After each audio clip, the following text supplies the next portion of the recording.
وَلَقَدْ يَسَّرْنَا الْقُرْآنَ لِلذِّكْرِ فَهَلْ مِن مُّدَّكِرٍ إِن يَشَأْ يُسْكِنِ الرِّيحَ فَيَظْلَلْنَ رَوَاكِدَ عَلَى ظَهْرِهِ اللہ اکبر ان فی ذلک لآیات لکل صبار شکور۔ اگر وہ چاہے، ان یشاء اگر وہ چاہے، یسکن الریح تو وہ ہوا کو روک دے۔ اگر اللہ چاہے تو ہوا کو ساکن کر دے، ہوا کو روک دے۔ اب ظاہر ہے وہ ساری چلتی تھی ہوا کے ساتھ، اور ہوا کے ساتھ چلتی ہوئی کشتی جو ہے اگر ہوا رک جائے، بالکل رک جائے، تو پھر وہ کشتی نے کدھر چلنا ہے؟ فَيَظْلَلْنَ رَوَاكِدَ عَلَى ظَهْرِهِ، پھر وہ ہو جائیں کشتیاں رواکدہ ٹھہری ہوئی، وہ ٹھہری ہوئی ہو جائیں عَلَى ظَهْرِهِ پانی کی پشت پر، یعنی اس کی سمندر کی پشت پر وہ ٹھہری ہوئی ہو جائے۔ کشتیاں کھڑی ہوئی ہیں، جا ہی نہیں رہی۔ جا کیوں نہیں رہی؟ کوئی پوچھے بھی کشتی کیوں نہیں جا رہی؟ کہتے ہیں ہوا کوئی نہیں، ہوا کوئی نہیں ہے، اللہ چاہے تو ہوا روک دے۔ اب آپ جا کے دیکھتے ہیں سمندر کے کنارے، سمندروں کے اندر ہوا چل رہی ہوتی ہے، اور ہوا سمندر میں چلنا یہ اس کا ایک لازمی جزو ہے، اور کبھی ایسا نہیں ہوتا کہ اس کے اندر ہوا نہ چل رہی ہو۔ وہ چاہے تو روک دے، اللہ چاہے تو روک دے۔ ایک کیفیت یہ ہے کہ اللہ تعالیٰ ہوا کو چاہے تو روک دے۔ اللہ اکبر، ان یشاء، یہ تین حالتیں ہیں، تین حالتوں میں سے کوئی ایک حالت ہو سکتی ہے۔ اللہ چاہے تو اس کشتی کے ساتھ تین حالتوں میں سے کوئی ایک حالت کر دے۔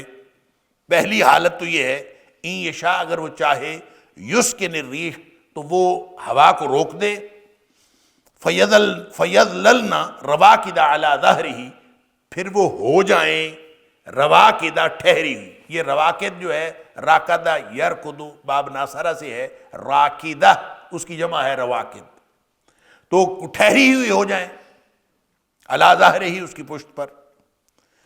ان فی ذلک لآیات لکل صبار شکور۔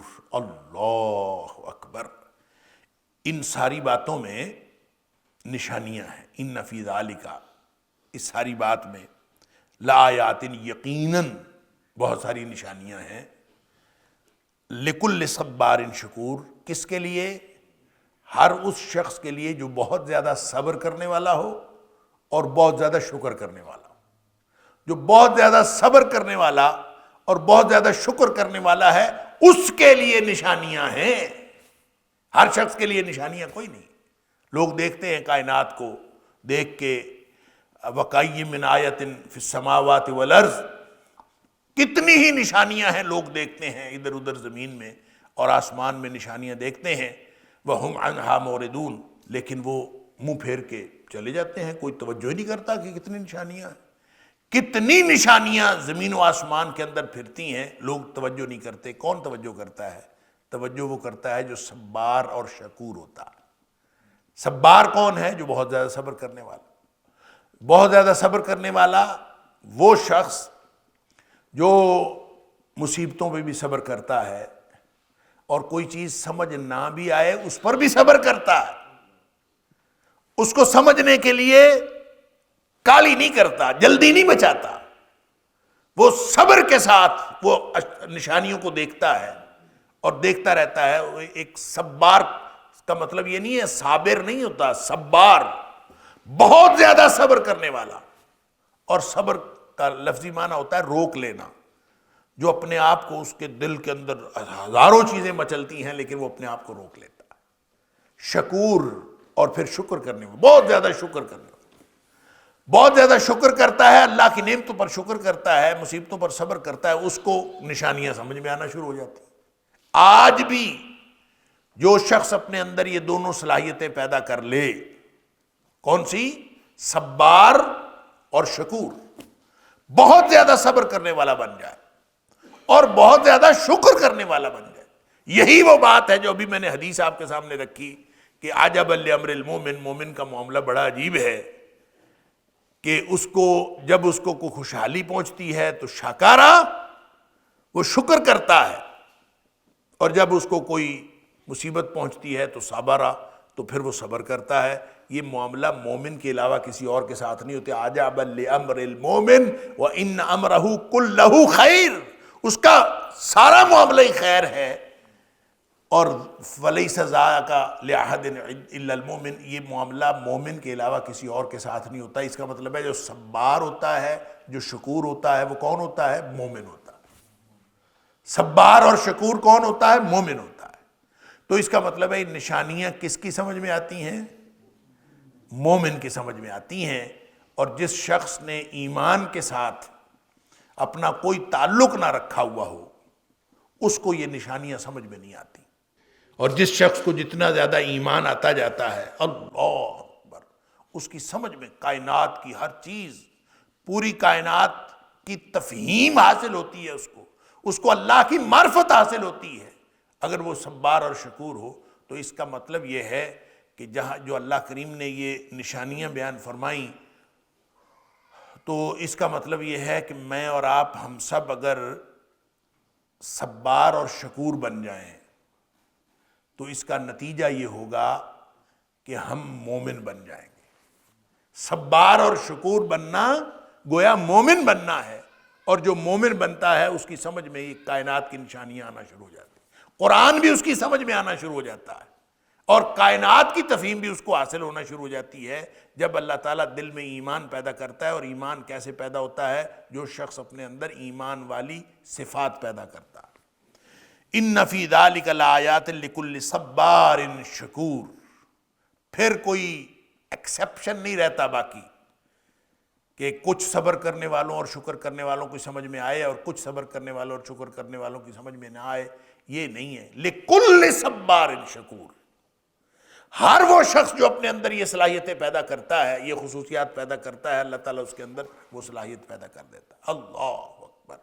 جیسے ہم نے پڑھا کہ اللہ کریم نے فرمایا یا ایھا الذین آمنوا ان تتقوا اللہ یجعل لکم فرقانا، اے ایمان کا دعویٰ کرنے والو، اگر تم اللہ کا تقوی اختیار کرو گے نا، یجعل لکم فرقانا، اللہ تعالیٰ تمہارے اندر سچ اور جھوٹ کو جاننے والا ایک پیمانہ پیدا کر دے گا۔ تمہیں خود پہچان ہو جائے گی سچ کیا ہے اور جھوٹ کیا ہے۔ اللہ، اسی طرح صبار اور شکور، اس کو نشانیاں ہی سمجھ میں نہیں آتی، اس کو کائنات پوری سمجھ میں آنا شروع ہو جاتی ہے، اور آہستہ آہستہ اس کو وہ باتیں بھی سمجھ میں آتی ہیں جو عام انسانوں کی اور جو غیر مومن اس کی سمجھ میں نہیں آتی، وہ مومن کی سمجھ میں آنا شروع ہو جاتی ہیں۔ اللہ، او یوبقہن بما کسبوا ویعفو عن کثیر، یا پھر ہلاک کر دے، یعنی کشتی کی بات ہو رہی ہے نا۔ یا تو پہلی کیفیت میں نے عرض کیا 3 حالتیں ہیں۔ ایک حالت تو یہ ہے کہ اللہ تعالیٰ ہوا کو روک دے، ہوا کو روک دے تو کشتی ٹھہری ہوئی بس کھڑی ہے، نہ ادھر جا سکتی ہے نہ ادھر جا سکتی ہے۔ ایک یہ بھی اللہ تعالیٰ کی قدرت کی نشانی۔ دوسری نشانی یہ ہے او یوبقہن، یا پھر ان کو تباہ و برباد کر دے۔ کیا مطلب؟ غرقاب ہو جائیں۔ نشانی وہ جو کشتیاں ہیں وہ غرقاب ہو جائیں۔ بما کسبوا، ونس اگین وہی بات فرمائی ہے، یا پھر وہ تباہ و برباد ہو جائیں، ہلاک ہو جائیں، یعنی غرقاب ہو جائیں، پانی میں غرق ہو جائیں۔ بما کسبوا، اس وجہ سے جو انہوں نے کرتوت کیے تھے، یعنی لوگوں کے کرتوتوں کی وجہ سے یہ بات ہو سکتی ہے کہ وہ کشتیاں جو ہے غرقاب ہو جائیں۔ اللہ اکبر۔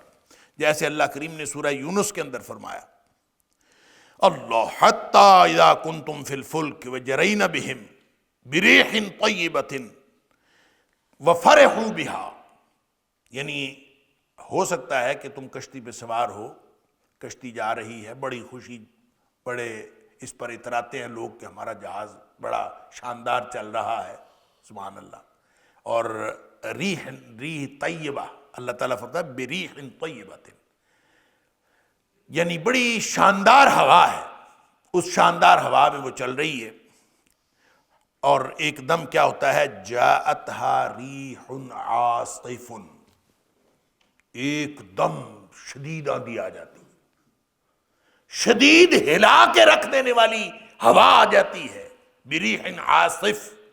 تو وہ جو بادبانی کشتی ہے وہ ایک بڑی خرامہ چل رہی ہوتی ہے ایک خاص ہوا کے اندر، تو اس کو اگر شدید تیز ہوا آ جائے تو پھر کیا ہوگا؟ ظاہر ہے یوبقہن نہ ہو جائے گا، وہ غرقاب ہو جائے گی، وہ ختم ہو جائے گی. یعنی اللہ تعالیٰ کی یہ بھی نشانی ہے کہ اس کشتی کو جب وہ چل رہی ہوتی ہے تو 3 حالتیں اس کی نشانیاں ہیں. ایک حالت یہ ہے کہ وہ ہوا رک جائے اور وہ اس کے اوپر کھڑی ہو جائے، اور دوسری نشانی یہ ہے کہ اتنی تیز ہوا آئے، اتنی شدید ہوا آئے کہ وہ ویسے ہی غرقاب ہو جائے، ختم ہو جائے. او یوبقہن بما کسبوا، ان کے کرتوتوں کی وجہ سے وہ غرقاب ہو جائے، ہلاک ہو جائے. وَلَقَدْ يَسَّرْنَا الْقُرْآنَ لِلذِّكْرِ فَهَلْ مِن مُّدَّكِرٍ وَلَقَدْ يَسَّرْنَا الْقُرْآنَ لِلذِّكْرِ فَهَلْ مِن مُّدَّكِرٍ. وَيَعْفُ عَنْ كَثِيرٍ، اور بہت ساری چیزوں کو اور بہت ساری باتوں کو اور بہت سارے لوگوں کو وہ معاف کر دیتا ہے. کیا مطلب؟ یہ بھی ہو سکتا ہے کہ نہ تیز ہوا آئے اور نہ وہ رکے، بلکہ وَيَعْفُ عَنْ كَثِيرٍ، وہ ویسے ہی معاف کر دے اور ویسے ہی چلتی رہے، جس طرح چلتی ہے اسی طرح چلتی رہے. سبحان اللہ. تو تینوں حالتوں کا اللہ کریم نے ذکر فرمایا، اور تینوں حالتیں جو ہیں یہ نشانیاں ہیں، وَمِنْ آیَاتِهِ، اس کی نشانیوں میں سے نشانیاں ہیں. وَيَعْلَمَ الَّذِينَ يُجَادِلُونَ فِي آيَاتِنَا مَا لَهُم مِّن مَّحِيصٍ. اللہ اکبر. اب اس سے ایک بات اور پتہ چلی کہ یہ جو ہوا ہے نا، یہ بھی اللہ کے حکم کی پابند ہے. ہوا خود نہیں چلتی. اور بہت سارے لوگ جو اس کائنات کو سمجھتے ہیں، خاص طور پہ دہریے اور کمیونسٹ جو سمجھتے ہیں کائنات خود بخود چل رہی ہے، ان کو بتایا جا رہا ہے کہ تم کیا سمجھتے ہو، یہ کشتیاں خود چل رہی ہیں، یہ جہاز، ہوائی جہاز خود اڑ رہے ہیں، یہ کائنات کا نظام خود بخود چل رہا ہے. یہ اللہ کی نشانیوں میں سے نشانیاں ہیں. اللہ چاہے تو ہوا کو حکم دے دے وہ تیز چل پڑے اور کشتی تباہ و برباد ہو جائے. اللہ چاہے تو ہوا بریح طیبۃ، پاکیزہ ہوا جو ہے، بہترین شاندار ہوا چلے اور وہ کشتی کو چلاتی جائے، اور اللہ چاہے تو ویسے ہی روک دے اور وہ رک جائے. ہوا اللہ کے حکم سے چلتی ہے، کسی طبعی قانون کے تحت نہیں چلتی. یہ اللہ کریم نے ان کو بھی، یعنی آپ قرآن کو جتنا غور سے پڑھتے جائیں گے آپ کو سمجھ آئے گی کہ جتنے نظریات جو ایمان کے خلاف ہیں، جتنے نظریات بنائے گئے ہیں، وہ سارے کے سارے وہ خود بخود اپنی موت آپ مر جاتے ہیں. فرمایا کہ وَيَعْلَمَ الَّذِينَ يُجَادِلُونَ فِي آيَاتِنَا وَيَعْلَمَ الَّذِينَ. آپ یہ غور کریں، یہ وَيَعْلَمُ الَّذِينَ نہیں فرمایا، وَيَعْلَمَ الَّذِينَ فرمایا. اس کا مطلب ہے کہ یہ، اس کا معنی ہم یہ کریں گے وَلِيَعْلَمَ، اور تاکہ جان لیں، الَّذِينَ يُجَادِلُونَ فِي آيَاتِنَا، وہ لوگ جو ہماری آیات کے اندر جھگڑا کرتے ہیں، وہ جان لیں مَا لَهُم مِّن مَّحِيصٍ، ان کے لیے کوئی جگہ نہیں ہے بھاگنے کی. یعنی جتنے بھی لوگ ادھر ادھر کے دلائل دیتے ہیں اور ادھر ادھر کے نظریات پیش کرتے ہیں، ان کے لیے بھاگنے کی کوئی جگہ نہیں ہے. اللہ کریم اس طرح کی نشانیاں بتانے کے بعد فرماتا ہے وَيَعْلَمَ الَّذِينَ يُجَادِلُونَ فِي آيَاتِنَا، اور تاکہ جان لیں وہ لوگ جو ہماری آیات کے اندر جھگڑا کرتے ہیں. وہ آیات قرآنی ہوں جس کے اندر جھگڑا کیا جاتا ہے، یا آیات آفاق و انفس ہوں جس کے اندر جھگڑا کیا جاتا ہے، تو جو بھی جھگڑا کرتے ہیں ان کے لیے اصل میں بھاگنے کی کوئی جگہ نہیں ہے. اگر ان کے مقابلے میں قرآن پیش کیا جائے اور یا پھر وہ قرآن کو پڑھ لیں، ان کو سمجھ آ جائے، تو پھر ان کے لیے بھاگنے کی کوئی جگہ نہیں. فَمَا أُوتِيتُم مِّن شَيْءٍ فَمَتَاعُ الْحَيَاةِ الدُّنْيَا، پس جو کچھ تم دیے گئے ہو، کوئی بھی چیز تم دیے جاتے ہو، تمہیں کوئی بھی چیز جو دی گئی ہے، فمتاع الحیات الدنیا، یہ دنیا کی زندگی کا سامان ہے۔ متاع اس سامان کو کہتے ہیں جو کچھ وقت کے لیے یا کچھ وقت کے لیے یا کچھ فائدے کے لیے، یعنی وہ مقدار کے اعتبار سے بھی فائدہ ہو سکتا ہے اور مدت کے اعتبار سے بھی فائدہ ہو سکتا ہے۔ تو جو کچھ محدود مدت کے لیے محدود فائدہ ہو اس کو متاع کہتے ہیں۔ تو فرمایا فمتاع الحیات الدنیا، جو کچھ بھی تمہیں دنیا میں دیا جاتا ہے یہ سارا کا سارا دنیا کے فائدے کا سامان ہے، چاہے اہل ایمان کو دیا جائے چاہے اہل کفر کو دیا جائے، جو کچھ بھی دیا جاتا ہے سارا کا سارا دنیا کے فائدے کا سامان ہے۔ اور ایک جو دنیا کے فائدے کا سامان ہے جو محدود فائدہ ہے اور محدود مدت کے لیے ہے، تو اس کا مطلب ہے اس نے ختم ہو جانا ہے، ہر چیز ختم ہو جانی ہے۔ یہ جو بھی دنیا میں جو کچھ بھی دیا گیا ہے متاع ہے، اور یہ جو بھی متاع ہے یہ سب ختم ہو جانے والی متاع ہے۔ وما عند اللہ خیر وابقى للذین آمنوا وعلی ربہم یتوکلون، اور جو کچھ اللہ کے پاس ہے، وما عند اللہ، اور جو کچھ اللہ کے پاس ہے، خیر، وہ بہتر ہے، وابقى للذین آمنوا وعلی ربہم یتوکلون، اور وہ زیادہ باقی رہنے والا ہے۔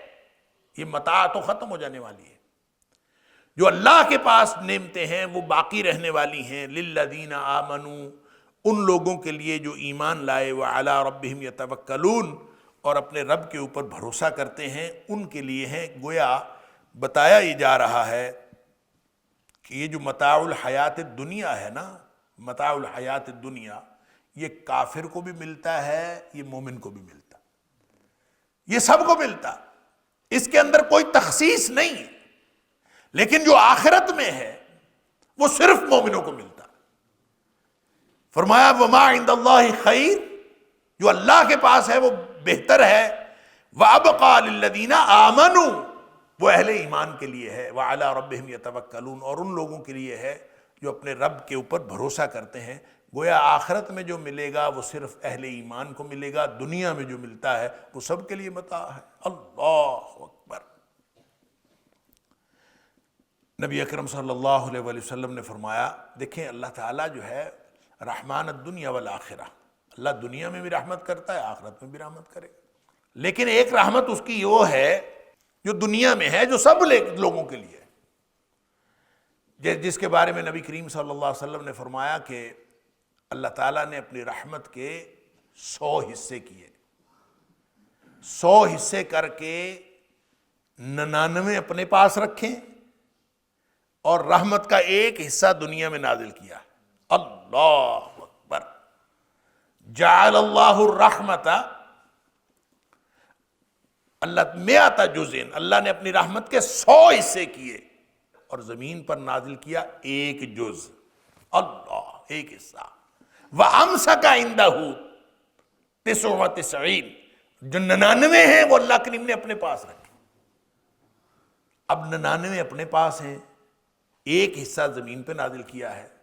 فرمایا دنیا میں جتنے تم رحم کے مظاہر دیکھ رہے ہو، وہ اللہ کی طرف سے جو رحم کے مظاہر ہیں وہ بھی، یعنی کافر کفر کر رہے ہیں، ظالم ظلم کر رہے ہیں، اللہ کا عذاب نہیں آتا، اللہ ان کو مہلت دیے چلا جاتا ہے، بلکہ صرف مہلت ہی نہیں دیتا، اللہ ان کو ساتھ رزق بھی عطا کرتا ہے، اور رزق بھی کھلا عطا کرتا ہے۔ اور یہ جو کچھ مل رہا ہے دنیا میں، اور پھر دنیا میں ساری مخلوق کی مائیں جو اپنی اولاد کے ساتھ محبت کرتی ہیں، جتنا آپ محبت کے مظاہر دیکھتے ہیں، اور وہ انسانوں کی مائیں ہوں یا وہ جانوروں کی مائیں ہوں، جتنی مخلوقات کی مائیں اپنے بچوں سے محبت کرتی ہیں، اور دنیا میں جتنے مظاہر رحم کے نظر آتے ہیں، وہ سارے کے سارے اللہ کی رحمت کے 100ویں حصے کے سبب ہے۔ اللہ اکبر۔ اور باقی 99 وہ قیامت والے دن اللہ مکمل فرمائے گا، اور وہ صرف اہل ایمان کے لیے ہوں گے، وہ سب کے لیے نہیں ہوں گے، وہ صرف اہل ایمان کے لیے ہوں گے۔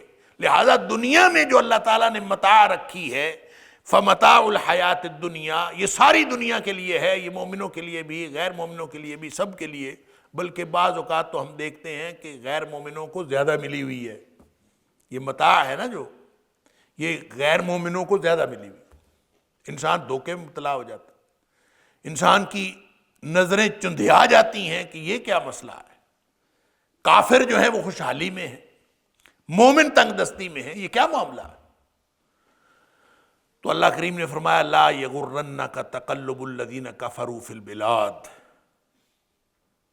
یہ کافروں کا شہروں کے اندر دندناتے پھرنا تمہیں کسی دھوکے میں مبتلا نہ کرے، متاع قلیل، یہ تو تھوڑا سا فائدہ ہے، محدود مدت کا محدود فائدہ اور تھوڑا سا فائدہ، ثم مأواہم جہنم، پھر ان کا ٹھکانہ جہنم ہے، وبئس المہاد، اور وہ بہت ہی برا ٹھکانہ ہے، اللہ تعالیٰ معاف فرمائے۔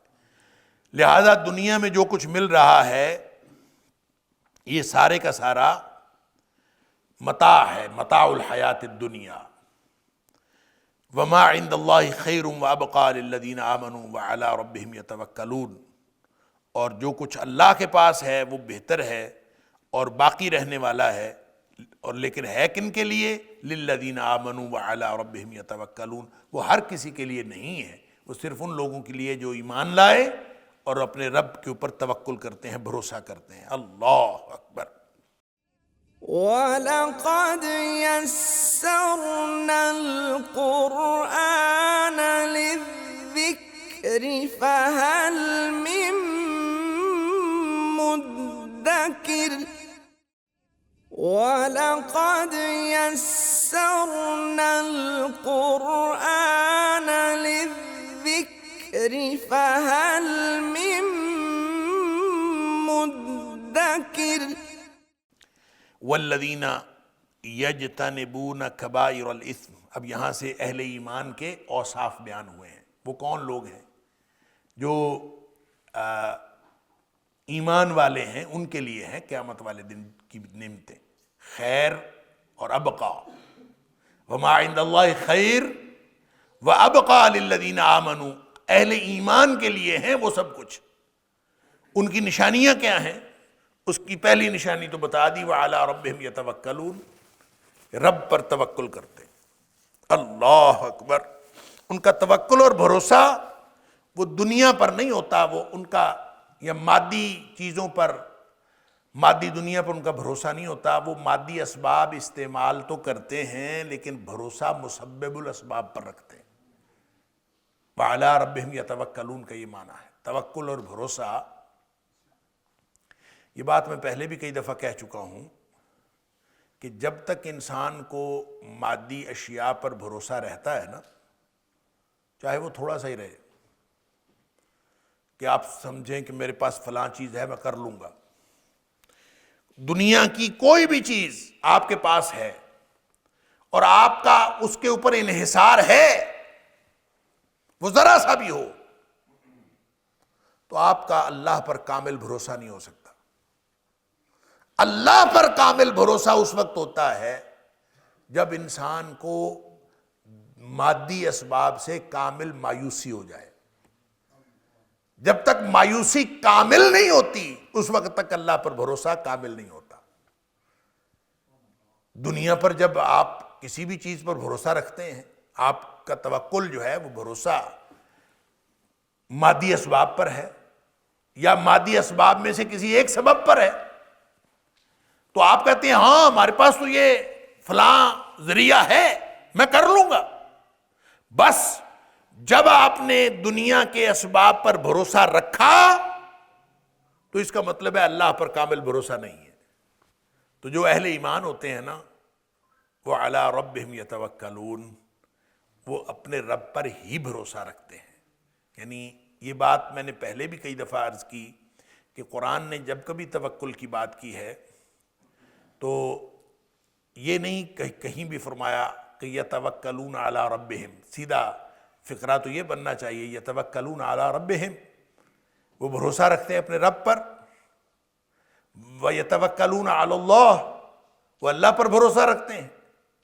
لیکن قرآن نے جہاں بھی کہیں بات کی ہے وَعَلَى اللَّهِ يَتَوَكَّلُونَ وَعَلَى رَبِّهِمْ يَتَوَكَّلُونَ، اس کا معنی یہ ہے کہ وہ اللہ پر ہی بھروسہ رکھتے ہیں، وہ اپنے رب پر ہی بھروسہ رکھتے ہیں، یعنی ان کا بھروسہ صرف اللہ پر ہوتا ہے، باقی چیزوں پر وہ ان کا بھروسہ نہیں ہوتا۔ اگر بھروسہ اور اعتماد اور توکل باقی چیزوں پر، لوگ پتہ نہیں کس طرح کہتے ہیں مجھے اپنے آپ پر اعتماد ہے، اور سکھانے والے بھی سکھاتے ہیں اپنے آپ پر اعتماد کرو، اور یہ جو تربیت دینے والے اور موٹیویشنل سپیکر یہ سکھا رہے ہوتے ہیں اپنے آپ پر اعتماد کرو، اور وہ بھی جو سیکھا ہوا ہوتا ہے وہ کہتا ہے مجھے اپنے آپ پر اعتماد تھا، جس نے کوئی کارنامہ سر انجام دے دیا وہ کہتا ہے مجھے اپنے آپ پر اعتماد تھا کہ میں کر لوں گا۔ اللہ اکبر، کون ہوتا ہے اپنا آپ؟ کیا ہوتا ہے اعتماد اپنے آپ پر؟ یہ ذرا سی ہوا ہے، نکل گئی تو بس ختم۔ سارا کچھ تو اللہ کے ہاتھ میں ہے، تو اپنے آپ پر اعتماد کیا ہوتا ہے؟ صلاحیتیں اللہ کی دی ہوئی، جان اللہ کی دی ہوئی، زندگی اللہ کی دی ہوئی، سب کچھ اللہ کا دیا ہوا، تو کہتا ہے مجھے اپنے آپ پر اعتماد ہے۔ انا للہ و انا الیہ راجعون۔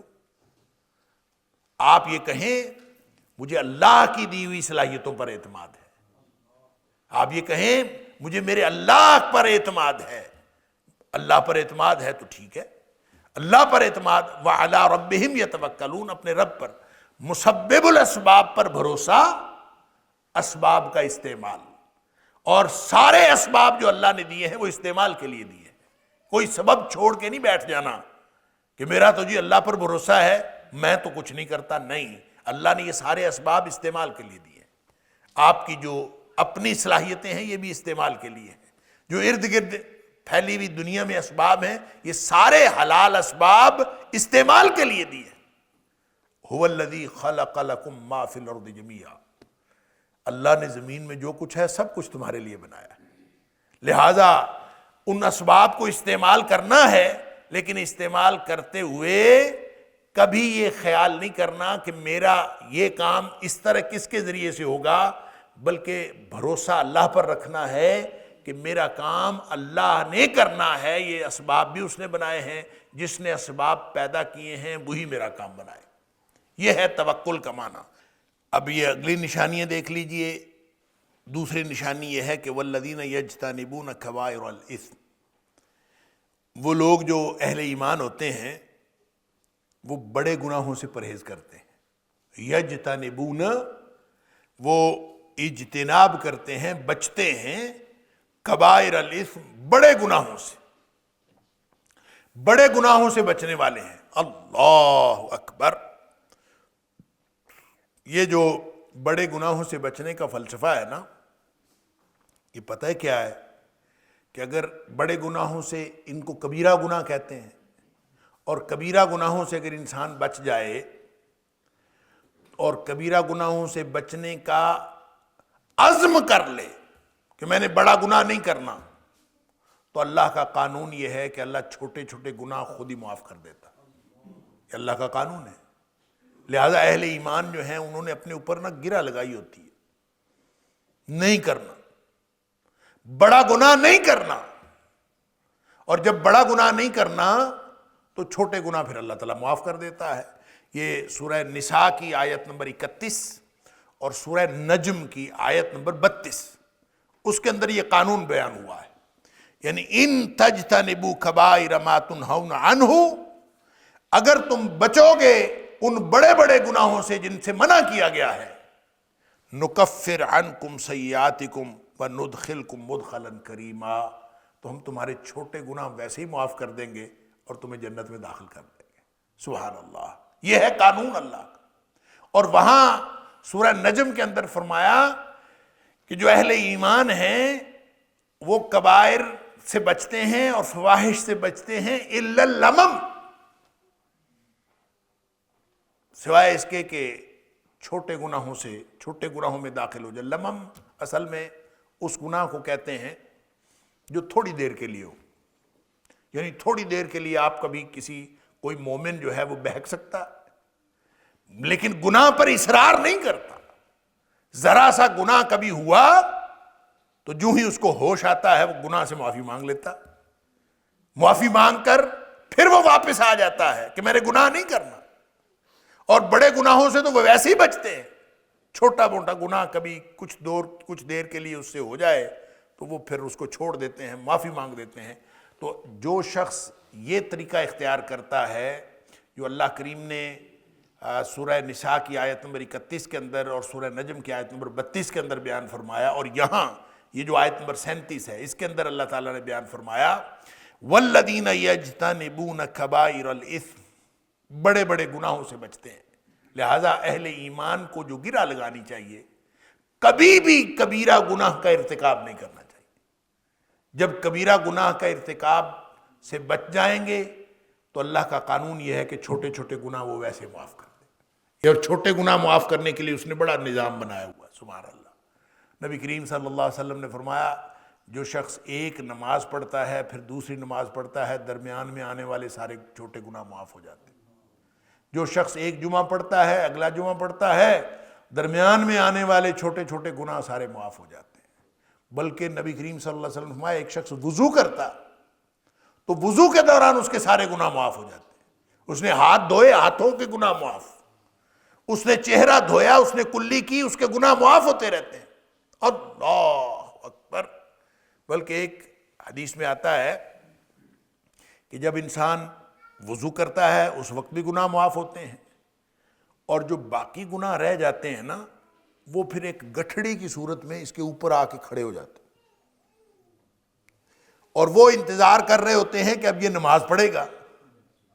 تو نماز پڑھتا ہے اور نماز پڑھنے کے دوران جب یہ رکوع جاتا ہے اور سجدے جاتا ہے تو وہ سارے گناہ گر جاتے ہیں, سارے گناہ وہ معاف ہو جاتے ہیں. تو اللہ تعالیٰ نے صغیرہ گناہ معاف کرنے کا ایک نظام بنایا ہوا ہے. اور پھر نبی کریم صلی اللہ علیہ وسلم نے فرمایا جو شخص ایک رمضان کے روزے رکھتا ہے اور پھر اگلے رمضان کے روزے رکھتا ہے, درمیان میں جتنے گناہ آئے وہ بھی معاف. یہ صغیرہ ہے سارے کے سارے. ایک عمرہ کیا اگلا عمرہ کیا, درمیان میں جتنے گناہ آئے سارے معاف.